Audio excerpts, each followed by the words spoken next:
ওকে তো ভাইলো যেটার ভয় ছিল ওটাই হলো। জননায়কন নাকি ভগবন্ত কেসরি ফিল্মের অফিসিয়াল রিমেক। আরেকদিকে সত্যি কি প্রিন্স সিনেমায় ভিলেনের রোলে থাকবে বলিউড অ্যাক্টর জ্যাকি শ্রফ। সাথে ফাইনালি জানা গেল কেন এনটিআর গাঁজা খেয়ে এই লুকটা বানিয়েছে। আই মিন পরিশ্রম করে। তাছাড়াও SSMB 29 এর মেকাররা কি করলো আবারও ভুল? সবকিছুই জানবো, শুধু ভিডিওটার সাথেই থাকুন।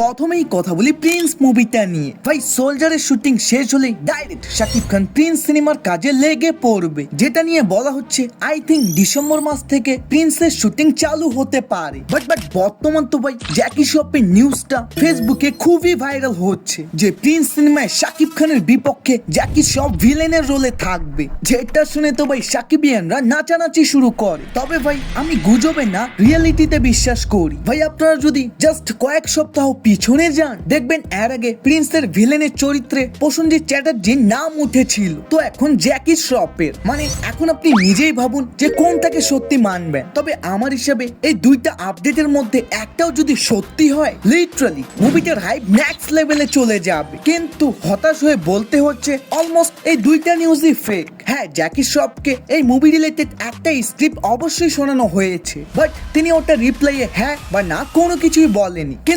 কিন্তু শাকিব খান আবারও নিজেকে প্রমাণ করে দিল যে আমি এক কথার মানুষ। Yes, Tasnia Farin officially Prince সিনেমায় লিড রোলে থাকবে।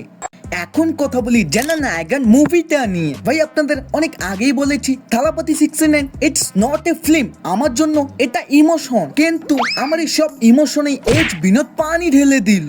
ওয়েল, জননায়কনের ফার্স্ট সিঙ্গেল থালাপতি কচারি এই গানটা তো অবশ্যই শুনেছেন, বাট ওখানকারই কিছু ক্লিপ টুইটার ও ফেসবুকে দর্শকরা দেখে ট্রোল করতেছে যে আবারও সেই সস্তা কপি।